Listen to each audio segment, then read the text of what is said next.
आज Hindustani Awam Morcha secular party का बेलागंज प्रखंड कार्यालय का उद्घाटन माननीय हम सबों के नेता और बिहार के पूर्व मुख्यमंत्री और भारत सरकार के केंद्रीय मंत्री आदरणीय जीतन राम मांझी जी के हाथों अभी संपन्न हुआ है। और यह प्रखंड कार्यालय की आवश्यकता था। हम धन्यवाद देना चाहेंगे यहाँ के जनता का, बेलागंज विधानसभा का बेलागंज के लोगों ने आदरणीय जीतन राम मांझी जी को अपना भरोसा जताते हुए उनको यहाँ से जिताने का काम किया, उनको लोकसभा भेजने का काम किया और उन्हीं के आशीर्वाद से वो केंद्र में भी मंत्री बने हैं। तो जीतन राम मांझी जी भी अपने जो लोगों ने अपनी जवाबदेही उनके कंधों पे दी है उसको पूरा करने के लिए उन पर जो भरोसा जताया है, विकास के काम होंगे, उनके जो अधूरे काम पड़े वो पूरा होंगे।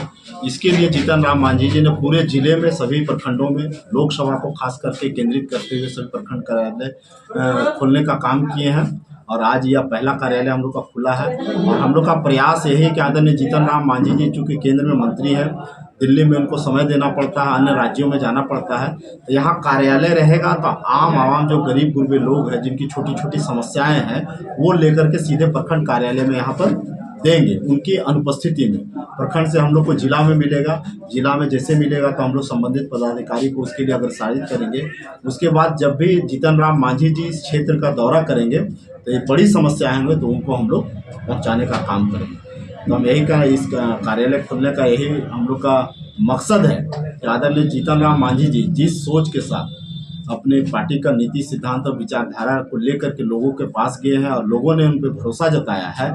और लगातार आप देख रहे होंगे 2015 में बनी हुई पार्टी लगातार ग्राफ बढ़ रहा है। आज हम लोग केंद्र में मंत्री है, बिहार राज्य में माननीय हम लोग के डॉक्टर संतोष कुमार मांझी जी पार्टी के राष्ट्रीय अध्यक्ष है, मंत्री हैं। तो लोगों का भरोसा बढ़ रहा है, पार्टी का कद बढ़ रहा है, तो उसको पूरा करने के लिए हम लोग इसको कहीं न कहीं विस्तार कर रहे हैं। उसी कड़ी में आज पहला हम लोग का प्रखंड कार्यालय का हुआ। इसके बाद हम लोग पूरे जिले में सभी प्रखंडों में इसी तरीके का कार्यक्रम होगा। और हम अवगत कराना चाहेंगे इसके पीछे एक और मकसद है। आदरणीय जीतन राम मांझी जी जब भी वो दिल्ली में रहते हैं लेकिन शनिवार और रविवार का समय को निकाल करके वो गया के क्षेत्र अपने क्षेत्र में रहते हैं, लोकसभा क्षेत्र में उनकी समस्याओं को निदान करने का प्रयास करते हैं। लेकिन होता है कि जो वैसे लोग जिनके पास साधन है, संसाधन है, वो तो उनके पास चले जाते हैं, उनके आवास में चले जाते हैं। लेकिन काफ़ी गरीब गुरबे ऐसे लोग हैं जो नितांत गरीब है वो नहीं जा पाते थे। इसीलिए जीतन राम मांझी जी ने अपना कार्यक्रम कल से बनाया है कि सभी लोकसभा क्षेत्र के सभी प्रखंडों में वो गांव-गांव में जाएंगे और उसी गांव में उसी पंचायत में जाकर के लोगों की समस्या को जानेंगे, समझेंगे और उसको निदान करने का काम करेंगे। तो कल हम लोग बाराचट्टी और मोहनपुर में थे और आज का कार्यक्रम है। कल मांझी जी को दिल्ली वापसी है। अगली बार जब भी कार्यक्रम होगा तो बेलागंज से घाटी है, आमस इस तरीके का कार्यक्रम। सर देख पा रहे हैं कि आपके पीछे जो है एक बैनर में बाबा साहब का फोटो भी लगा है। बाबा साहब बोले हैं शिक्षा वो सेवनी का दूध है जो पिएगा दहाड़ेगा। सर इसी बेलागंज की धरती पे जो है पूर्व समय में एक हॉस्टल का निर्माण हुआ था जो गरीब बच्चों के लिए है ना, अनुसूचित जाति के लोगों के लिए। अभी जो है उसका स्थिति जो है बहुत जर्जर है। इसके लिए आवेदन भी दिया गया है, लोगों का डिमांड भी है। तो क्या लगता है सर ये लोगों का डिमांड पूरा हो पाएगा? निश्चित तौर पे हम कहना चाहेंगे आदरणीय जीतन राम मांझी जी बाबा साहब के पदचिन्ह पे चलने का काम कर रहे हैं। बाबा साहब का जो सपना था, जो सोच था, गरीब, वंचित, दलित जो आज भी समाज के मुख्य धारा से बाहर थे, आज भी उनकी आवाज़ को उठाते हैं। निश्चित तौर पर ये संज्ञान में आया है उनके कि अभी हम लोग जैसे कार्यालय में बैठे हुए तो हमारे साथियों ने बताया कि यहाँ पर बना था लेकिन जो उस समय के जो संवेदक थे अधूरा छोड़ करके चले गए थे। तो हम लोग का पूरा फोकस होगा कि इसको पुनः हम लोग आदरणीय जीतन राम मांझी जी के निर्देशन में इसको हम लोग पुनः चालू करवाएंगे। और जो आम जन को यहाँ के छात्र छात्राओं को जो सुविधा मिल सकता है, पढ़ने की शिक्षा की व्यवस्था हो सकती है, उसको हर हाल में हम लोग पूरा करने का काम करेंगे। एक और समाज सेवियों का सर डिमांड रहा है। अभी जो है डाक बंगला परिसर में जो है ना वहाँ पे बाबा साहब का प्रतिमा लगा हुआ है लेकिन उनको बैठने का कहीं जगह नहीं है। लोग चाहते हैं कि यहाँ पे एक भवन का निर्माण हो ताकि हम लोग जो है ना बैठ करके मीटिंग सेटिंग समाज के बात जो है किया जा सके। निश्चित तौर पर हम कहना चाहेंगे आदरणीय मांझी साहब जब से बने हैं मंत्री, केंद्रीय मंत्री बने, आप लोगों ने देखा होगा 6 महीना का उनका अभी समय हुआ है मात्र।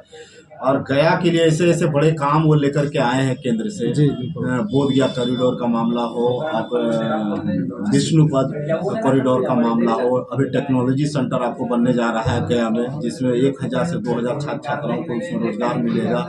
इंडस्ट्रियल हब बनने जा रहा है, एक्सप्रेसवे बनने जा रहा है, गया से बोध गया मेट्रो ट्रेन चलने वाली है। अनगिनत ऐसी योजना होने यहाँ धरातल पर होगी आने वाला समय में, ऐतिहासिक रूप से वो देखने का काम होगा। तो जीतन राम मांझी जी बहुत बारीकी से काम कर रहे हैं और अपने 44 साल के राजनीतिक जीवन में यह समझिए कि एक तरह से वो कहते थे कि मेरा अंतिम चुनाव है, तो वो चाहते हैं कि हम समाज में कुछ ऐसा दे जाएं कि लोग हमको याद रखें। तो निश्चित तौर पर बारीकी से एक एक चीज़ पे वो गहरी निगाह रखे हुए हैं और छोटी से बड़ी जो भी योजनाएं, वो हम तो कहते हैं कि उनके जैसा नेता 80 साल के उम्र के हैं, लेकिन 25 साल के युवा जैसा काम करने का कहीं न कहीं ऊर्जा रखते हैं। कभी नहीं सोचते हैं कि मौसम खराब है या मेरी तबीयत खराब है, बारिश होने और जो ठान लेते हैं वो करते हैं। तो हम लोग उनके मार्गदर्शन में चलते हैं तो निश्चित तौर पे गया वासियों के लिए और बेलागंज वासियों के लिए सौगात मिलेगी। जो उनका सपना है, जो आदरणीय जीतन राम मांझी जी के प्रति उन्होंने सोचा है कि विकास का काम होगा, वो निश्चित तौर पर धरातल पर उतरेगा। तो अपना परिचय बता दीजिए। नारायण प्रसाद मांझी, जिला अध्यक्ष, हिंदुस्तानी आवाम मोर्चा शुक्ला गया। सबसे बड़ी खुशी की बात यह है कि आज बेलागंज के जो भी यहाँ पदाधिकारी है प्रखंड लेवल के, वो एक बहुत ही अच्छा प्रयास किया है, क्योंकि जितने भी यहाँ के लोकल जनता है, जो गरीब गुरुआ है, जो डायरेक्ट रूप से माननीय के पास नहीं जा पाते हैं, छोटे मोटे समस्या है उसके लिए 500-1000 रुपये का भाड़ा लगा के नहीं जा सकते हैं, उसके लिए छोटा सा ऑफिस खोला गया है। इस ऑफिस खोलने का मेन मकसद यही है कि जो भी समस्या है लोकल लोगों का, वो जिला स्तर पे ले जाकर पहुंचाया जाए और जिला स्तर पे जो भी पदाधिकारी है, नारायण जी हम लोग हैं, वो माननीय के पास पहुंचाए ताकि उसका समस्या को निदान हो सके। और ये नितक बोलिए, ये बहुत अच्छा प्रयास है यहाँ के जनता के लिए, समझिए बहुत अच्छा शुभ चिन्ह इसको बोल सकते हैं कि एक बेलागंज में एक हम पार्टी का कार्यालय खुला है और इससे निश्चित है कि जनताओं में खुशी आने वाला कल में जरूर दिखेगा। मेरा नाम विजय कुमार, जिला महासचिव हम पार्टी।